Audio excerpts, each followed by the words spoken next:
গত 12ই আগস্ট বুধবার সন্ধ্যা 6টায় হবিগঞ্জ শিল্প পার্কের গ্যাস একেবারে শূন্য হয়ে যায়। শিফট চলতেছিল, কাজ চলতেছিল, বয়লার চলতেছিল, তারপর কিছু নাই। পরদিন সকালে জেলার 171টা কারখানার গেট আর খোলে নাই, বন্ধ হয়ে গেছে। 1.5 থেকে 2 লাখ মানুষ কাজ ছাড়া, শ্রমিক, অপারেটর, হেল্পার, সুপারভাইজার, লাইনম্যান, যাদের বেতনটা দিন ধরে চলে ডেইলি কাজে, ডেইলি কাজ ডেইলি বেতন, তারা সকালে উঠে দেখে কাজ নাই, কারণ গ্যাস নাই। শুধু হবিগঞ্জ না, নরসিংদী আর মাধবদীতে টেক্সটাইল আর ডাইং আর প্রিন্টিং আর কারখানার 80% কারখানার কাজ বন্ধ হয়ে গেছে। ব্যবসায়ীরা কইতেছেন প্রত্যেক দিন 400 থেকে 500 কোটি টাকার ক্ষতি হইতেছে। বিএসআরএম দেশের সবচেয়ে পুরানো ইস্পাত প্রতিষ্ঠান, তাদের 10টা প্রধান কারখানার সবগুলা বন্ধ করে দিছে। তার মানে শুধু রপ্তানি না, দেশের ভিতরে নির্মাণ কাজও থামতেছে। গাজীপুরে 3,500 কারখানার মধ্যে প্রায় 550 উৎপাদন থেমে গেছে, আর যেগুলো কোনো মতে চলতেছে সেগুলোর উৎপাদন অর্ধেকের চাইতেও কমে নামে গেছে। নারায়ণগঞ্জে 450 ডাইং কারখানা বিপাকে আছে। সাভার আশুলিয়া গ্যাসের চাপ এত কম যে বয়লার, ডাইং, ওয়াশিং আর ফিনিশিং বিভাগ চালানোই যাইতেছে না। আর চলতি মাসে ওই অঞ্চলে কয়েক হাজার শ্রমিক ছাঁটাই হয়েছে। আর শহরের রান্নাঘরের চুলার কথা কি বলবো, আপনারা তো জানেন এটা জ্বলে না। সিএনজি স্টেশনের সামনে গাড়ির লাইন রাস্তা পর্যন্ত নামছে। এটা কোনো প্রাকৃতিক দুর্যোগ না, কিন্তু ক্ষতিটা কারখানার গেটে থামে নাই। 22 আগস্ট শনিবার বিকালে নারায়ণগঞ্জের বিকেএম এর কার্যালয়ে ব্যবসায়ীরা বসছিলেন। বৈঠক শেষে বিকেএম এর সভাপতি মোহাম্মদ হাতেম সাংবাদিকদের বললেন, সারা বাংলাদেশে 300-র বেশি গার্মেন্ট প্রতিষ্ঠান বন্ধ হয়ে গেছে। রপ্তানি ক্ষতিগ্রস্ত হয়েছে 40 থেকে 50%। আর রপ্তানি আদেশ চলে যাইতেছে কোন দেশে? আমাদের বন্ধু দেশে। কারখানা বন্ধ হইলে আবার চালু করা যায়, কিন্তু ক্রেতা একবার চলে গেলে সে ফিরে আসে না। ওনারাই বলতেছেন ইউরোপের একজন বড় ক্রেতা অর্ডার বাতিল করে পাশের দেশে নিয়ে যেতে চাইতেছে। কিছু রপ্তানি আদেশ ইতিমধ্যে চলে গেছে, সামনের দিনে ওয়ার্ক অর্ডার ধরে রেখে যাবে কিনা সেটা নিয়েও তারা শঙ্কিত। ওনার ভাষায় দেয়ালে নাকি পিঠ থেকে গেছে। আর তিনি কয়েকটা কথা বলছেন। জ্বালানি মন্ত্রণালয়ের পক্ষ থেকে আশ্বাস দেওয়া হয়েছিল 10 আগস্টের পর থেকে পরিস্থিতি স্বাভাবিক হয়ে যাবে। 2 দিন কিছু গ্যাস পাওয়াও গেছে, তারপর পরিস্থিতি আরো খারাপ হয়েছে। আর এই সংকট থেকে বাইরে হওয়ার পথ নিয়ে তারা সরকারের কাছ থেকে সুনির্দিষ্ট কোনো ব্যাখ্যাই পাইতেছেন না। বাণিজ্য মন্ত্রী কইছে 2 বছর লাগবে বিদ্যুৎ সমস্যার সমাধান হইতে। রিজভী ভাই কইছে এটা ইরান যুদ্ধের কারণে হয়েছে, আর কষা জায়েদ কইছে এটা হাসিনার কারণে হয়েছে। গ্যাস এবং জ্বালানি যে সংকট, সেটার জন্য দেশের সরকারকে দায়ী করার কোনো কারণই নেই। একদম চোখ বন্ধ করে শেখ হাসিনা সরকারকে এটা দায় দিয়ে দেওয়া যায়। একদম চোখ বন্ধ করে শেখ হাসিনা সরকারকে এটা দায় দিয়ে দেওয়া যায়। কেউ বলতেই পারেন এটা কমন প্রবণতা, কোন একটা সরকার তার আগের সরকারকে সবসময় ব্লেম করে বাঁচার চেষ্টা করে। হ্যাঁ, এই প্রবণতা আছে, আমি বলি না যে এই প্রবণতা কখনোই ছিল না। আর জ্বালানি মন্ত্রী কইছে কিচ্ছু করার নাই, বসে থেকে দেখতে হবে, এভাবে মাইনে নিতে হবে। কারণ আসেনি, আমি না, আমার এত এনার্জি নাই, আমার ঘোড়ায় আসবে। শুনেছেন ঘোড়া রাশি? তো ব্যবসায়ীরা সরকারের সাথে বৈঠকে বসছিলেন। কি দাবি করছে জানেন? অবিশ্বাস্য দাবি। জুন আর জুলাই মাসের গ্যাস এবং বিদ্যুৎ বিল আগামী 12 মাসে কিস্তিতে পরিশোধের সুযোগ চেয়েছেন। আর বলছেন ওই সময় যদি বিল দিতে না পারি তাহলে সংযোগটা কাইটেন না। এই সংকটের মধ্যে কারখানা কিভাবে চলবে সরকারকে তার সুনির্দিষ্ট ব্যাখ্যা দিতে হবে। প্রত্যেক সপ্তাহে অন্তত একবার করে সরকারকে ব্রিফিং করতে হবে, এটা দাবি।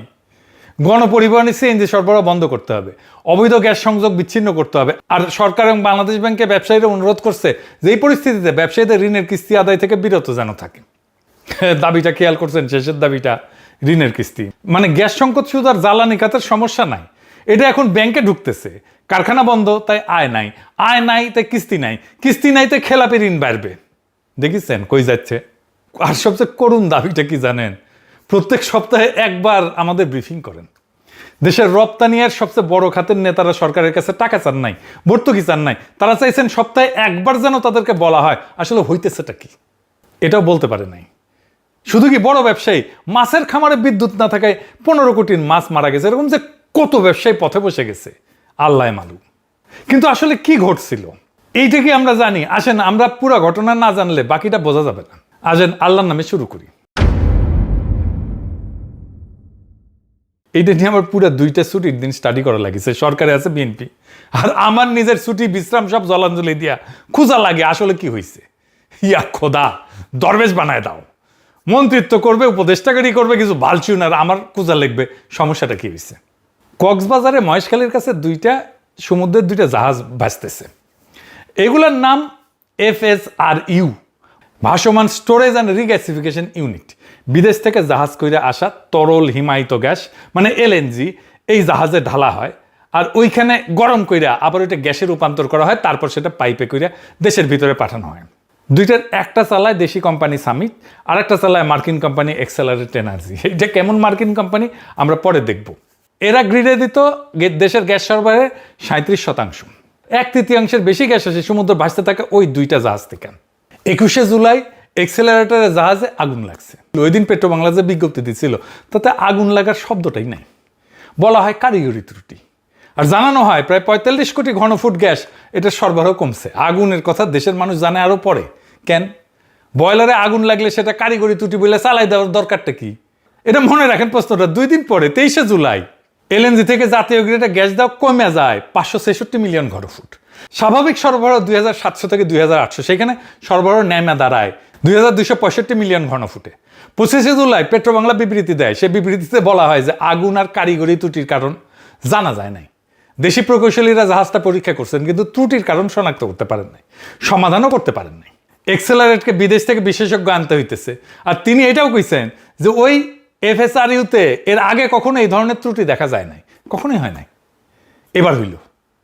আর কারণ কেউ বের করতে পারতেছে না। তাহলে কি নাশকতা হয়েছে? প্রথম দিন কেন ঘটনাকে আগুন বলাই হয় নাই?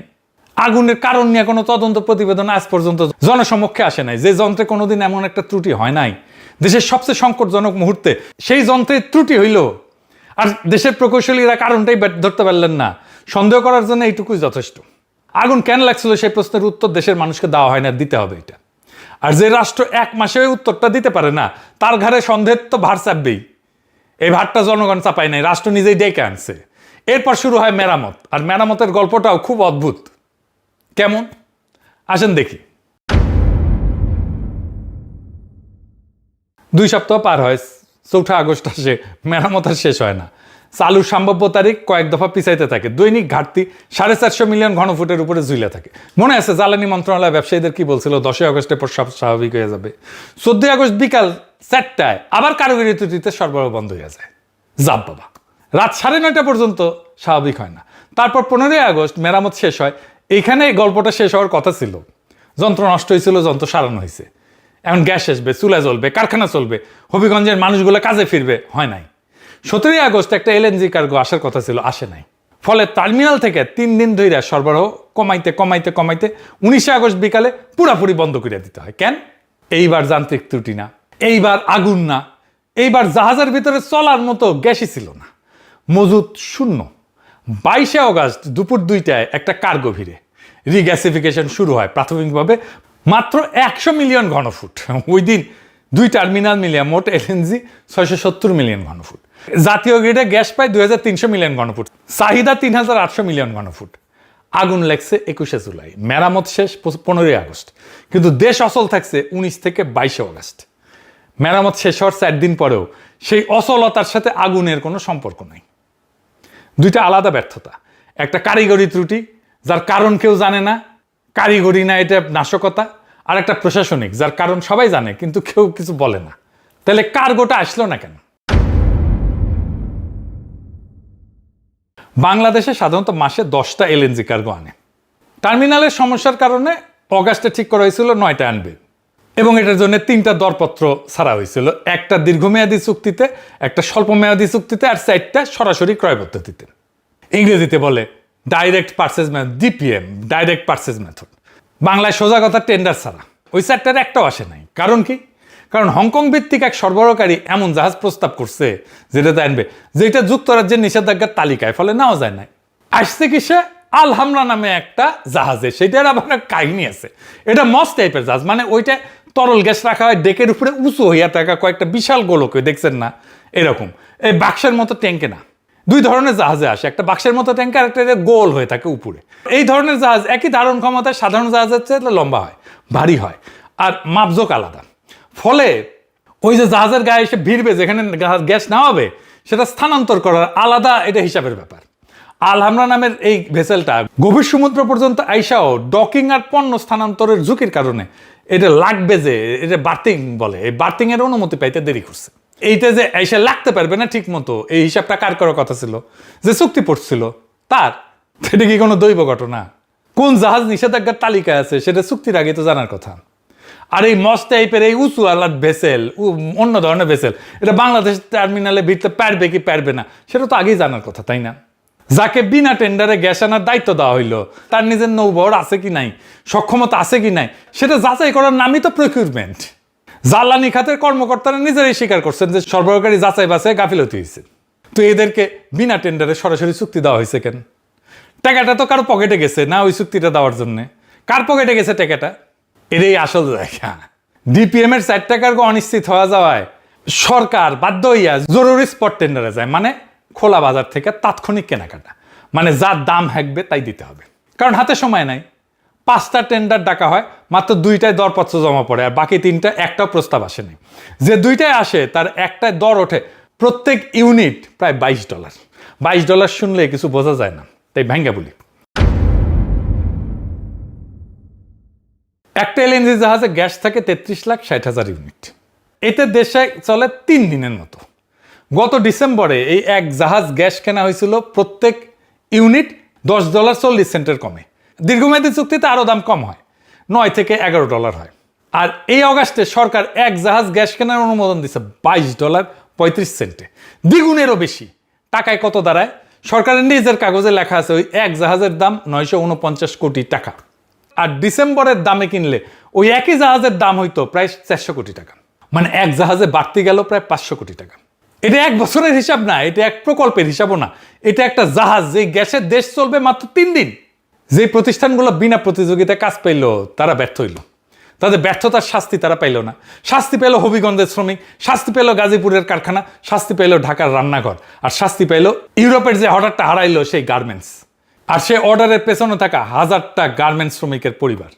তার মানে এই যে ব্যর্থতাটা, এটা তো কারো না কারোর জন্য লাভজনক হয়েছে, যে বেশি দামে দ্বিগুণের বেশি দামে কিনছে, টাকাটা কার কাছে গেছে? এখন যদি কেউ বলে যে জরুরি অবস্থা তৈরি করে উচ্চ মূল্যে স্পট মার্কেটে ঢোকার রাস্তা বানানো হয়েছে, বিনা টেন্ডারে মধ্যস্বত্বভোগীকে কাজ দেওয়া হয়েছে, জরুরি অবস্থার দোহাই দিয়ে তার সক্ষমতায় যাচাই করা হয়নি, তো এটা চুরি তো না, এটা বাটপারি।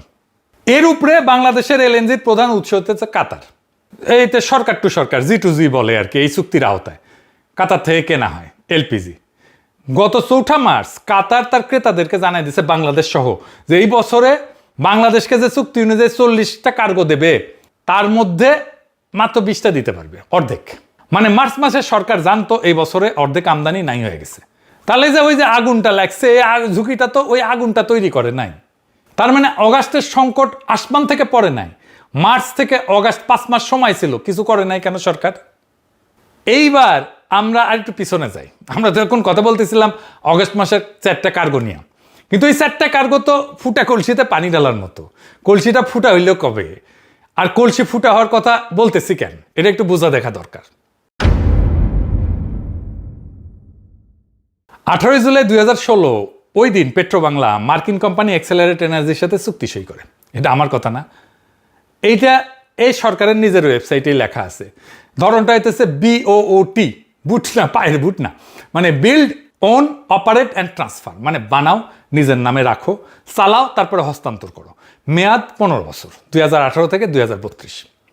সাদা বাংলায় বললে ব্যাপারটা এইরকম: এক লোক আপনার এলাকায় একটা দোকান বানাইলো নিজের পয়সায়, দোকানের খরচ ধরেন 1 লাখ টাকা, তারপর দোকানটা আপনাকে ভাড়া দিল, কিন্তু দোকান সেই চালায়, সে নিজেই, আপনি শুধু মাল কিনেন আর ভাড়া দেন। আর 15 বছর ভাড়া দেওয়ার পরে দোকানটা আপনার হয়ে যাবে। শুনতে খারাপ লাগতেছে না, তাই না? এখন টার্মিনাল বানাইতে এটার খরচা ধরা হয়েছিল $17,95,00,000, মানে $18 কোটি মতো। আর এদেরকে ক্যাপাসিটি চার্জে দিতে হয় দৈনিক $4,54,000, বছরে দাঁড়ায় $16,57,00,000। একটা টার্মিনাল বানাইতে লাগে $18 কোটি, আর 2টা টার্মিনালের ভাড়া বাবদ বছরে যায় প্রায় $16,57,00,000। মানে এক বছরে ভাড়ার টাকা দিয়া প্রায় একটা গোটা টার্মিনাল বানায় ফেলা যায়। আর ক্যাপাসিটি চার্জের মানেটা কি? সেটা তো এই অগাস্ট মাসে দেশের মানুষ হারে হারে টের পাইছে। ক্যাপাসিটি চার্জ মানে গ্যাস আসুক বা না আসুক ভাড়া দিতে হবে, আগুন লাগুক, মেরামত চলুক, মজুদ শূন্য হইয়া যাক, জাহাজ 4 দিন বসে থাকুক, ভাড়া দিতেই হবে। যেদিন ওই হবিগঞ্জের কারখানার গেট খুলে নেয় সেদিনও ভাড়া গেছে, দোকান বন্ধ, ভাড়া চালু। এই চুক্তি শেষ হবে 2032 সালে। ওই দিন টার্মিনালটা বাংলাদেশের হবে। তো ওদের এই জাহাজটা কত পুরানো জানেন? যখন ওটা বানানো হয়েছিল দক্ষিণ কোরিয়ায়, আর কোম্পানিটা ওটা বুঝা পায় 2005 সালে, মহেশখালীতে বসানো হয় 2018 সালে। মানে যেদিন এই দেশের গ্যাস ওই জাহাজের ভেতর দিয়ে ঢোকা শুরু করলো, ওই এক্সেলারেটরের জাহাজের ভেতর দিয়ে, সেই দিন ওইটার বয়স 13 বছর। আমরা নতুন কিছু আনি নাই, আমরা 13 বছরের পুরান একটা জাহাজ ভাড়া করিয়া তার উপরে গোটা দেশের জ্বালানি বসায় দিছি। আজ ওইটার বয়স 21 পার। আর এই ধরনের জাহাজের কার্যকর আয়ু সাধারণত 25 বছর। তার মানে 2032 সালে যখন মালিকানা হাতে আসবে বাংলাদেশে, ততদিনে জাহাজটার বয়স 3 দশকের কাছাকাছি। মানে দোকানের মালিকানা যখন পাবেন, ততদিনে দোকানটা ভাঙার বয়স হয়ে যাবে। আপনি কটকটি খাবেন বেচা ওইটা, কতভাবেই না লুটপাট হয়। আপনি 15 বছর ভাড়া দিবেন একটা ভাঙা দোকানের মালিক হওয়ার জন্য।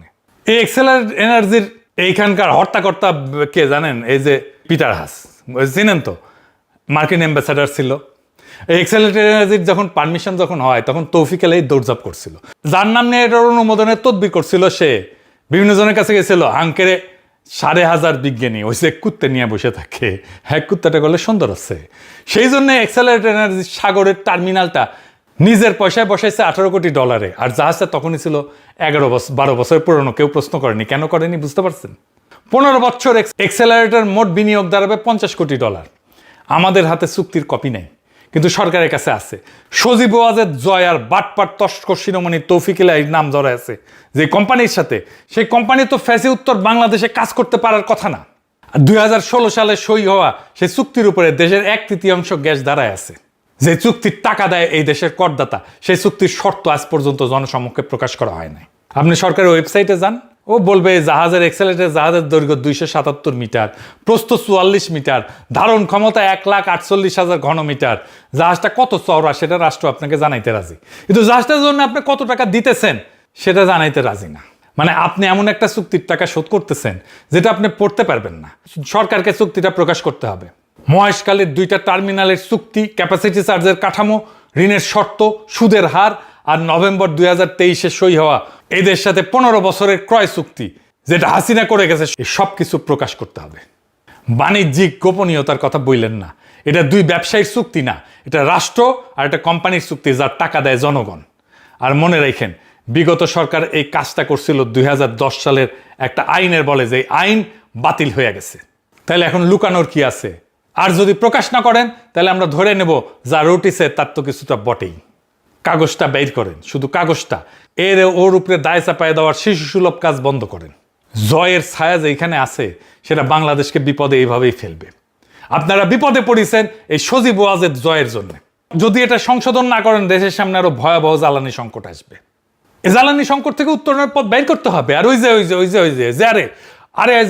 যে সরকারের বডিগার্ড, ও 1972 কইছিল 5 বছর কিছুই দিবার পারবো না। উনারে 5 বছর টাইম দেয় না কিন্তু বাংলাদেশের মানুষ। তাও শিক্ষা হয় নাই আমাদের বাণিজ্য মন্ত্রী, সে কয় 2 বছর বিদ্যুৎ দিতে পারবো না। সোহরাওয়ার্দীর বডিগার্ডের মতো 1972 বিপুল জনপ্রিয় নেতাই টিকে নাই। আপনি কোন হরিদাস পাল জনগণকে 2 বছর আটকায় রাখবেন? এই বিদ্যুতের সংকট এই সরকারকে গভীর বিপদে ফেলবে। এখনো সাবধান হন, তাছাড়া আজ না বুঝলে বুঝবেন কাল, পাছা চাপড়াইবেন আর পারবেন গাল।